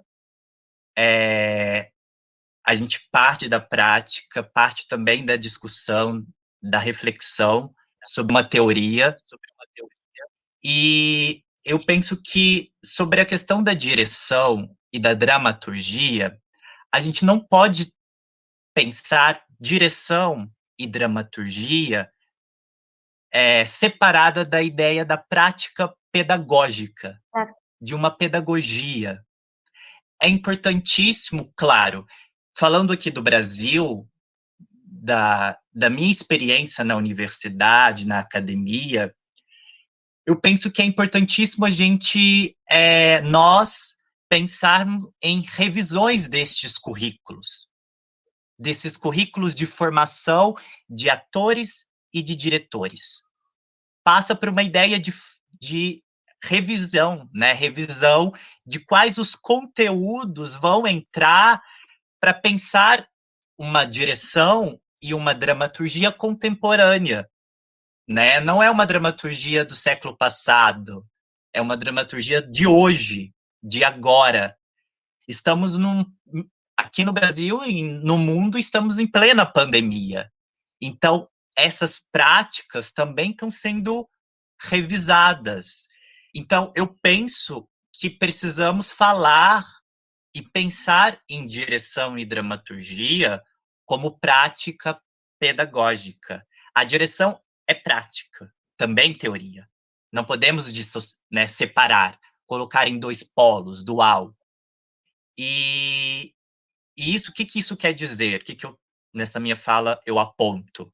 Eu aponto que é importante a gente pensar nesse trabalho cooperativo, nesse trabalho coletivo. Teatro é coletividade, é uma experiência coletiva. E pensar que o espaço da academia é um espaço de experimento, né? Um espaço de experimentação, um espaço de laboratório, em que você parte de uma ideia, de um pressuposto, para você testar, para você, né, colocar em prática os seus desejos, aquilo que te afeta, né, e aquilo que te atravessa, aquilo que, como a Verônica disse, né, aquilo que entra pelos poros, poroso, a porosidade, né, no sentido de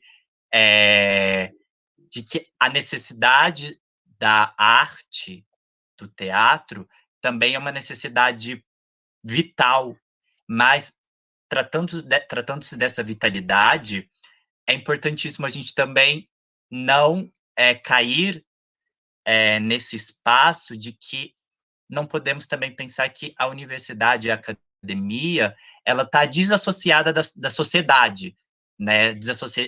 Não está separada, né? A veces pasa, creo que también un poco el comentario ahí de los oyentes es porque, bueno, acá al menos, capaz que en Brasil no tanto, acá hay una decisión muy grande entre teoría y práctica que yo creo que ya con el tiempo esto se va a solucionar. Perdón que te haya interrumpido, pero estamos muy fuera de tiempo. Gracias por cada una de las ponencias. Gracias, Leti, y a la organización, a Juan Lalo, a las demás compañeras. Gracias, la verdad que ha sido un placer poder dialogar con ustedes y compartir este encuentro. Gracias, un gusto. Gracias. No sé, Leti. Hola, Leti, ¿estás ahí?